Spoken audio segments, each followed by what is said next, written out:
Alergias de todo tipo que han aumentado, muy especialmente las alergias respiratorias. Eso incluye la rinitis, la conjuntivitis y el asma, pero también las alergias a otras cosas como por ejemplo alimentos, en niños particularmente. No se sabe exactamente por qué es esto, pero se cree que tiene que ver con el cambio de hábito de vida, o sea, la gente que está mucho tiempo dentro de sus domicilios, que come, por ahí come alimentos más procesados, que hace una menor vida al aire libre, y cuestiones de la contaminación también podrían tener que ver. En realidad se supone que son muchos los factores que influyen en esto y por lo tanto no hay una sola respuesta. Bueno, la alergia es una reacción exagerada del cuerpo hacia una sustancia que normalmente a otra persona no le hace reacción. Es decir, si uno, por ejemplo, está en contacto con un alimento, normalmente lo come o lo toca y no le va a hacer ninguna reacción.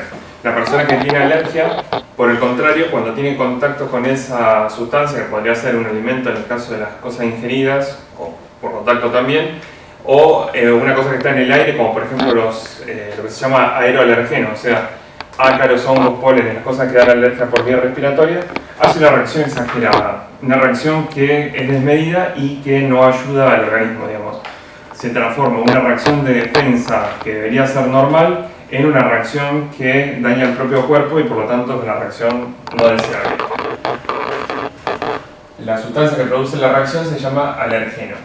Entonces, ¿cuáles son los lugares? En realidad la alergia puede tomar un montón de partes del cuerpo, pero las más afectadas son en primer lugar el sistema respiratorio, todo el sistema respiratorio, desde la cabeza hasta los pulmones, digamos, o sea, la nariz, los ojos, los conductos lacrimales, por ejemplo, también los senos paranasales, que son estas cavidades que tiene la cara, que tienen aire normalmente, toda la vía respiratoria, la tráquea además, y también los pulmones y los bronquios. Esos son los síntomas respiratorios que son los más frecuentes. Después, en el sistema digestivo, que los síntomas pueden ser desde dolor de panza hasta diarrea, retorcijones, pero también puede ser, considerando como parte del sistema digestivo la boca, algunas personas cuando comen algunos alimentos se les pone colorada la boca o le pica o incluso puede picar también el paladar al tragar algún alimento. La lengua también, por ejemplo. Y en la piel, que las manifestaciones de alergia en la piel pueden ser desde picazón hasta ronchas y también pueden aparecer lo que se llama eczema, que es una especie de sequedad en la piel que pica y salen como escamitas, digamos. Eso suele aparecer en los pliegues, por ejemplo en los pliegues del codo y atrás de las rodillas. Y estos son algunos de los lugares donde toma la alergia, pero también puede tomar en otros órganos, y estos son los más comunes. Entonces, ¿cuáles son las causas más frecuentes? Mencionamos anteriormente los alimentos para el tema de lo que es ingestión. Y para el tema del contacto de alergenos por vía respiratoria, estos son los más frecuentes. Están sin un orden especial ahí, pero en nuestra zona los ácaros son la causa más frecuente de alergia por lejos. Los ácaros son unos bichitos microscópicos que están donde hay polvillo y generan particularmente síntomas respiratorios como rinitis, o sea, estornudos seguidos, congestión de nariz, picazón, conjuntivitis también y broncoespasmos. En segundo lugar, en nuestra zona, los hongos, que también generan los mismos síntomas, y depende esto un poco de la exposición que tenga cada persona, los pelos animales, particularmente el perro y el gato, aunque es más frecuente el gato, y también en algunas personas pueden ser algunos roedores, como por ejemplo los hámsters, los cobayos, todo eso también pueden dar alergia. Y los pólenes, que en nuestra zona no es tan importante, no es tan frecuente que la gente sea alérgica a los pólenes, pero la gente que tiene estos síntomas los presenta en una época muy típica, que normalmente, y contrario a lo que la mayoría de la gente piensa, no es solo la primavera. La alergia a pólenes empieza antes de la primavera, o sea, antes del 21 de septiembre. De hecho, hay gente que tiene alergia a los pólenes que empieza a fin de agosto con los síntomas y se puede extender hasta fin de febrero o principios de marzo. Y entre marzo y agosto, digamos, suelen no presentar síntomas. También hay gente que puede tener alergia a más de una cosa, entonces puede tener síntomas permanentes durante todo el año porque tiene un gato en la casa y tiene alergia al gato, por ejemplo, y un empeoramiento en la temporada de primavera por los pólenes. También hay gente que con los cambios de temperatura y humedad brusco se empeoran los síntomas. Entonces, los síntomas de alergia sobre todo la alergia respiratoria, se suelen empeorar en otoño y primavera por los cambios bruscos de temperatura y humedad. Entonces mucha gente dice, tengo síntomas de primavera, tengo alergia a los pólenes. Bueno, a veces puede ser eso y a veces puede ser que los síntomas simplemente están permanentes durante todo el año, pero se empeoran en esa época. Bueno, la mayoría de la gente le echa la culpa de los síntomas de alergia en primavera al polen del plátano. El plátano es este árbol que está, por ejemplo, acá en Oroño, y básicamente hay dos tipos de pólenes, tanto de árboles como de distintas plantas. Uno que son los que transportan los insectos y las aves, que es un polen que es grande, se ve a simple vista. Por ejemplo, todas las flores que son ornamentales, digamos, que dan perfume y que tienen colores vistosos y son atractivas, digamos, son atractivas justamente para atraer a los insectos y a las aves para que lleven ese polen que se ve claramente pegado a su cuerpo hasta la otra flor para fecundar. Entonces, esos tipos de polen no vuelan, entonces son transportados por animales e insectos. Y si uno los ve al lado de la flor, caen, incluso se ve una mancha amarilla. Es más, uno lo puede tocar y se queda el dedo pintado de amarillo. Esos pólenes de ninguna manera podrían volar porque son muy pesados. En cambio, las plantas y árboles que necesitan del viento para que transporte el polen tienen un polen muy pequeño, es absolutamente microscópico, no hay manera de verlo sin un microscopio. Y justamente se transporta por kilómetros y kilómetros una vez que lo toma el viento. Y de esa manera llega de una planta a otra para fecundar. Entonces, la alergia a los pólenes es una cosa bastante común, pero las plantas que se usan, se ven en la florería, vamos a decir, ninguna de ellas da alergia respiratoria por inhalación. Sí pueden dar alergia por tocarlas, pero no por inhalación. Entonces, el plátano es solo una de ellas, y el polen del plátano aparece entre fin de agosto y todo septiembre, particularmente el principio de septiembre. O sea que ya en esta altura deja de haber síntomas por alergia al plátano. Sí, lo que existe es irritación por la pelucita esta que tiene el plátano, que es el fruto. O sea, obviamente primero aparece la flor que larga el polen, que no se ve. Después se produce el fruto y las semillitas que larga el plátano, que son esta especie de paragüitas, digamos, con pinchitos, es lo que cuando pega en la vía respiratoria hace que uno tenga por ahí estornudos, picazón de nariz, incluso lagrimeo, sensación de tener como arenilla en los ojos y dificultad para tragar o ardor al tragar. Todos estos son síntomas de irritación. Lo que pasa es que en una persona que tiene alergia de por sí a otra cosa, estas cosas hacen que la alergia se empeore. Entonces no es alergia al fruto del plátano, sino un empeoramiento, una irritación por eso. Es como cuando veían hace unas semanas que están con las quemas de pastizales en las islas, que uno no tiene alergia al humo de la quema de pastizales, sino que eso produce inflamación de la vía respiratoria. En una persona tal vez que ya es alérgica a otra cosa. Bueno, como ven, hay otros pólenes que aparecen más adelante, en la avanzada de la primavera e incluso en el verano. De cualquier manera, las alergias a los pólenes son más típicas de los lugares ventosos, por lo que les decía que se transporta por el viento, y de lugares secos, muy secos. Entonces, no es esta la zona donde es más frecuente la alergia a polen. Por el contrario, en nuestra zona, que tenemos muchas temperaturas más bien templadas, altas y alta humedad, es más frecuente el desarrollo de ácaros y de hongos. Los hongos también son microscópicos si están aislados, pero si se juntan formando colonias pueden llegar a hacer manchas, por ejemplo, en la pared, que son las típicas manchas que se ven en las paredes del baño, por ejemplo, que es un lugar donde hay mucha humedad. Y estos hongos también se propagan por el aire y pueden producir síntomas respiratorios. De hecho, hay gente que tiene síntomas de alergia muy graves, muy fuertes o incluso graves, en algunas ocasiones cuando tiene exposición masiva a estos hongos. Por ejemplo, hay una cosa que se llama el síndrome de la casa de fin de semana, que se trata de una persona, por ejemplo, que se va de vacaciones y entra en una casa que está por ahí, estuvo cerrada durante muchas semanas o meses. Cuando abre la casa, eso estuvo húmedo y sin ventilación, y aspira masivamente, puede ser ácaros, que están en lugares oscuros, húmedos y templados, o también hongos. Y esto genera síntomas de alergia como picazón, estornudos, lagrimeo, y también puede producir crisis de asma.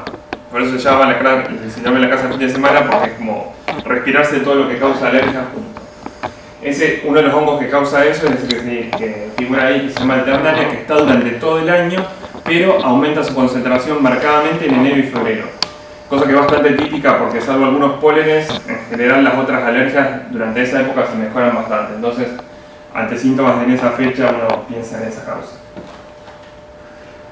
Los ácaros son unos insectos microscópicos que son de la familia de las arañas. Tienen 8 patas como las arañas y ahí se ve una fotografía con un microscopio de los ácaros sobre una alfombra. Los ácaros se alimentan de escamas de piel y de pelos tanto de humanos como de animales. Y cuando se alimentan producen materia fecal, y la materia fecal produce alergia. Tiene partículas microscópicas que producen alergia. Y también produce alergia el cuerpo de los ácaros. Entonces, cuando los ácaros se mueren solos o porque uno los mata, ahora les voy a contar cómo, eso se espolvorea, digamos, se rompe en pequeñas partículas que vuelan y eso es lo que causa alergia. Por eso es que todos los tejidos, particularmente los que se guardan en lugares húmedos y oscuros, como por ejemplo una frazada que se guarda en un placar durante varios meses, eso genera muchos ácaros, y cuando uno la saca, por ahí la sacude, eso puede producir una crisis de alergia fuerte. Entonces, los ácaros producen alergia estando vivos, porque la materia fecal produce alergia, pero cuando se mueren también producen alergia. Entonces lo que uno tiene que hacer es tratar de matar los ácaros, pero aparte eliminarlos del lugar donde estaban. Entonces, si por ejemplo tienen un ejemplo típico, un peluche que puede juntar muchos ácaros, lo que tienen que hacer es ponerlo al sol, porque los rayos del sol matan los ácaros, y después lavarlo. El lavado arrastra las partículas de restos de los ácaros y hace que cuando uno lo sacude, supongamos, no tenga los síntomas de alergia. Los otros lugares típicos donde están los ácaros son, por ejemplo, la ropa de cama, por ejemplo, las sábanas, las cortinas, las alfombras, como ven acá, y también los lugares donde hay libros y revistas guardados, que no se mueven durante mucho tiempo. Y el lugar donde más ácaros hay es el colchón y la almohada. Se considera que luego de varios años de estar en uso un colchón, hasta el 10% del peso puede corresponder a ácaros y sus restos, digamos, los ácaros vivos o muertos.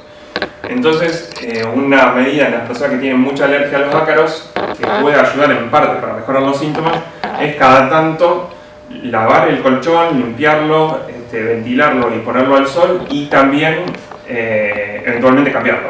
Incluso venden algunas fundas antiácaros que disminuyen un poco la cantidad de ácaros que puede juntar el colchón, pero no son 100% efectivas. Entonces por ahí cambiarlo cada tanto es una cosa útil. Y la almohada también, porque si bien por ahí no puede cambiarla con más frecuencia, está muy en contacto con toda la vía respiratoria. Entonces hay personas que se empeoran mucho cuando se van a dormir, y es por eso. Entonces solo con cambiar la almohada pueden mejorar un poco los síntomas.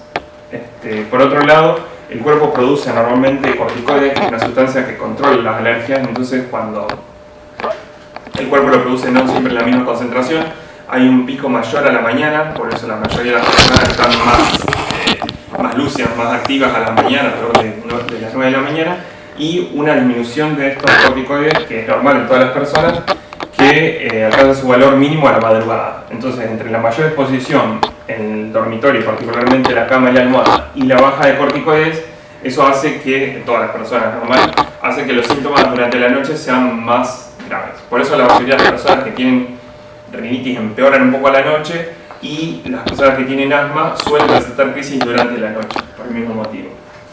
Los ácaros también son causa de rinitis y de asma. Como los animales les había comentado, por lejos la causa más frecuente es el pelo de gato.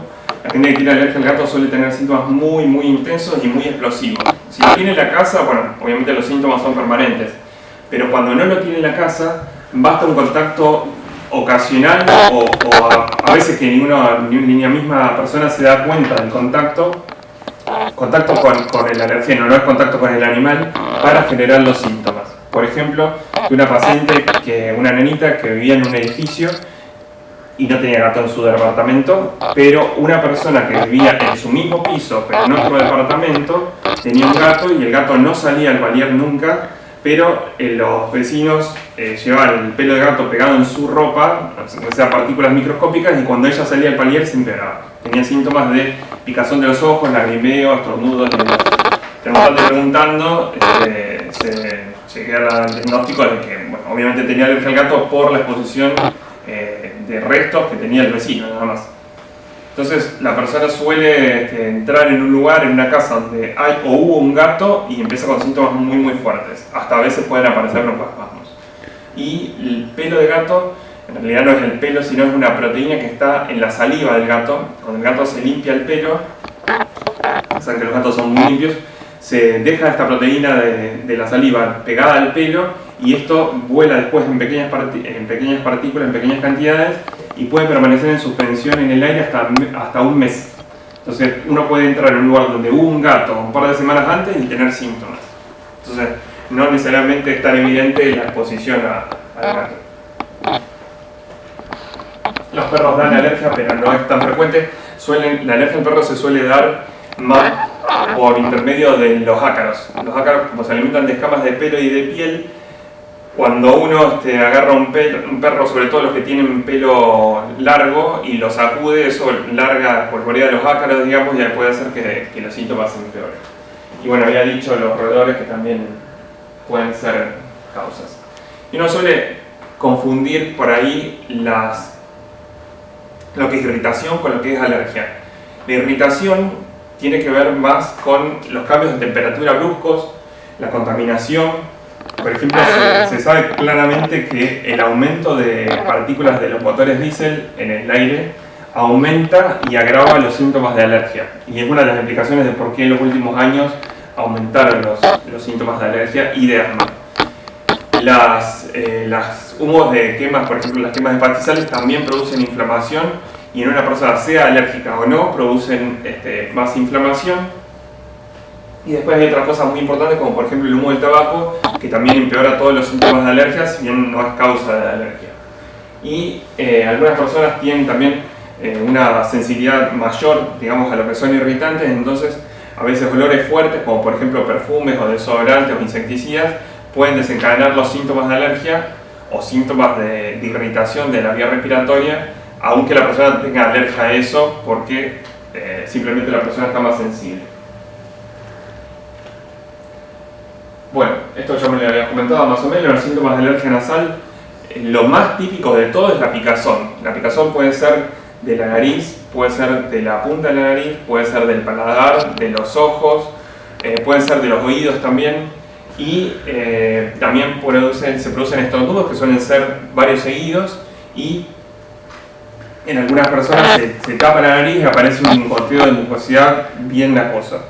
Estos síntomas a veces se acompañan de síntomas de ojos, que los tiene más o menos alrededor de un cuarto de las personas que tienen rinitis, suelen tener síntomas de conjuntivitis alérgica.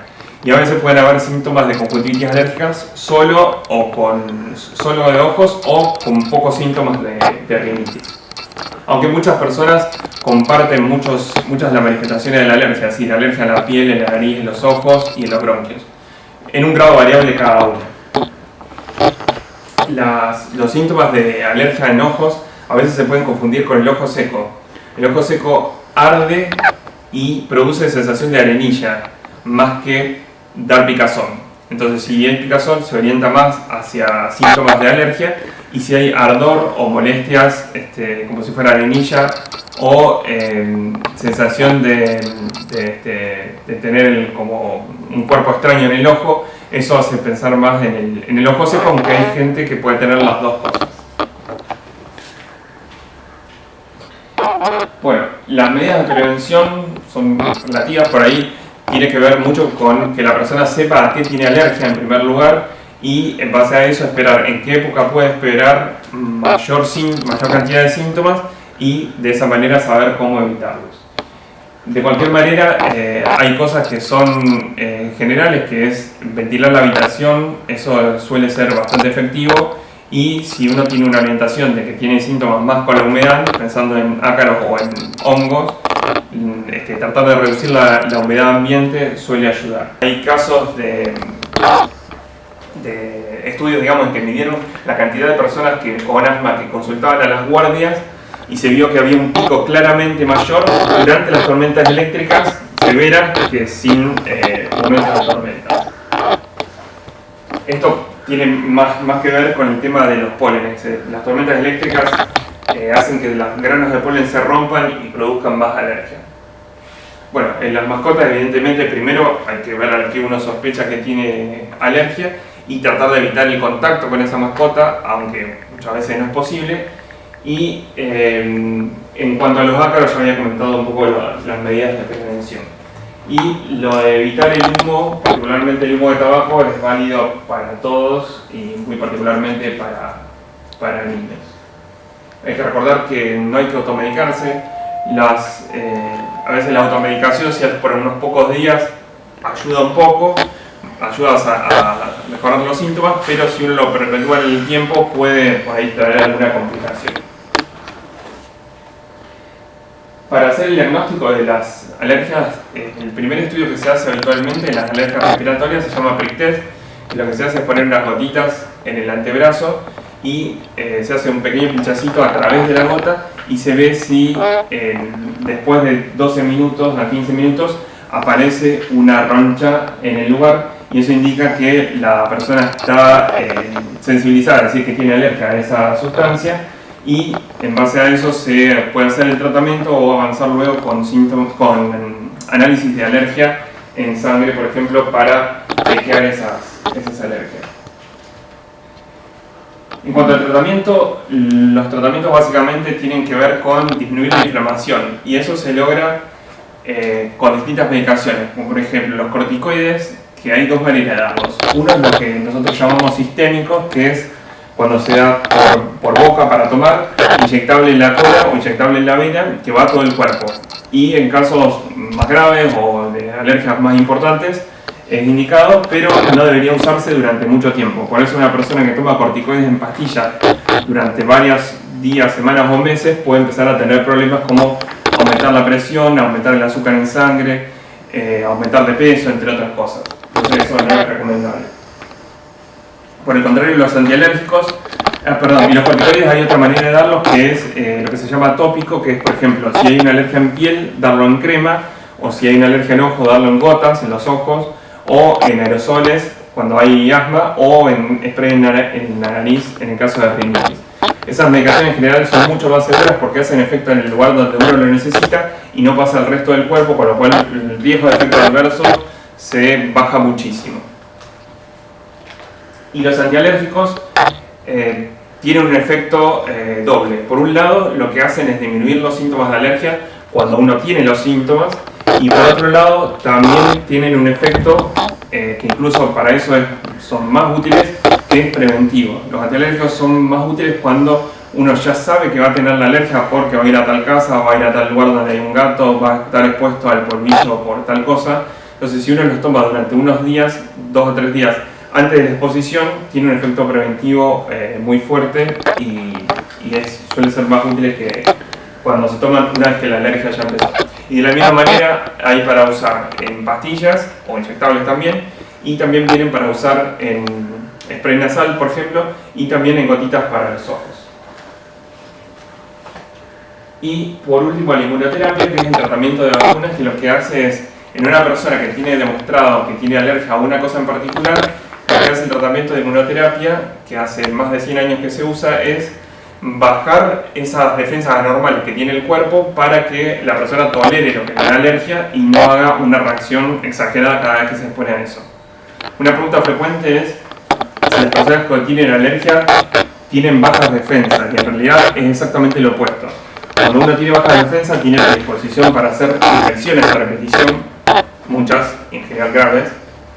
En cambio, cuando uno tiene alergias, no tiene infecciones a repetición. Por ahí puede tener algún resfrío frecuente, alguna sinusitis, pero no mucho más que eso en general. Pero sí hay una reacción exagerada a una cosa que normalmente sería inofensiva. Entonces, es exactamente lo opuesto a tener bajas defensas. Es como tener defensas altas, pero normales. Entonces, es importante hacer esa diferenciación. Y lo que hace la inmunoterapia es justamente bajar esas defensas anormales para que uno pueda hacer una vida normal y mejorar la calidad de vida. En muchos casos incluso curar definitivamente la alergia. De hecho, la inmunoterapia, a diferencia de los otros tratamientos, es el único tratamiento que hace que cambie la historia de la alergia, es decir, que desaparezcan los síntomas, aún después de terminar el tratamiento. Entonces, lo que tienen las vacunas, que muchas personas que inician o han escuchado del tratamiento de vacunas dicen, las vacunas tienen corticoides. No, los corticoides lo que hacen es controlar los síntomas mientras uno está empeorado, digamos, o como preventivo.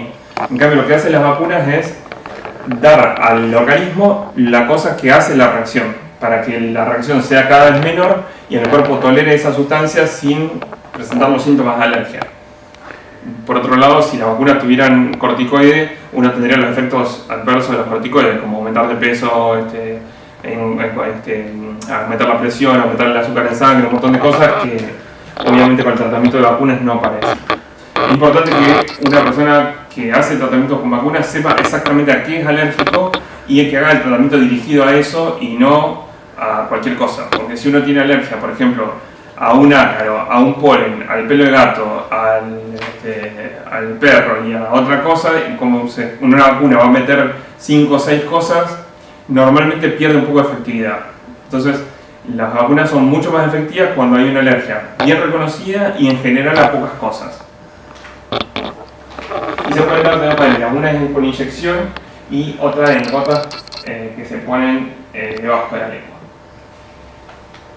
Había recibido por correo electrónico de las personas que se han inscrito una serie de preguntas, por eso puse ustedes preguntan. Si se sientan reconocidos, ustedes escriben alguna de estas, me pueden decir de quién es cada una. Ahí preguntaban, por ejemplo, las alergias a los cambios de tiempo. Lo puse textualmente como lo preguntaron. Bueno, como les dije, la alergia al cambio de tiempo no existe, sino que existe alergia a personas que son alérgicas que con el cambio de tiempo se empeora.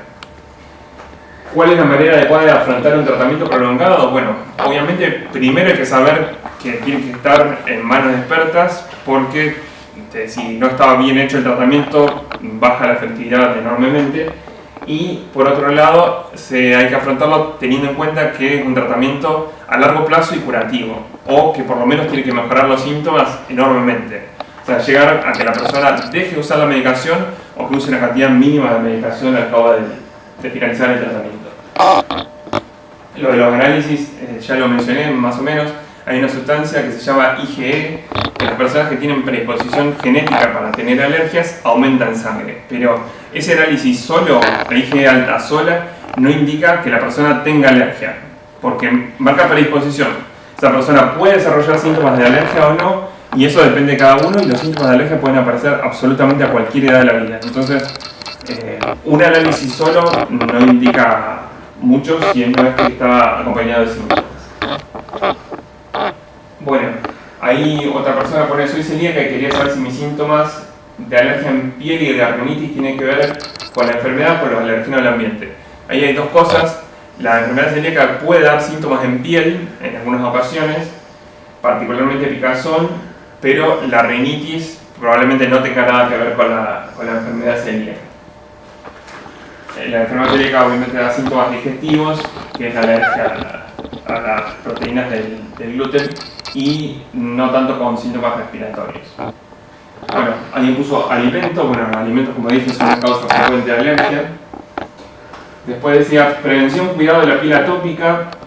Bueno, las personas que tienen la piel seca y sensible, por ahí cuando a la mínima exposición a algún irritante le empieza a picar, entonces es importante mantener la piel bien hidratada y eso habitualmente disminuye la picazón y controla en parte los síntomas de alergia. Después preguntan cómo se relaciona la alergia con el asma. Bueno, el asma es una enfermedad inflamatoria de los pulmones que produce normalmente falta de aire, chillidos en el pecho y tos. Esos son los síntomas típicos.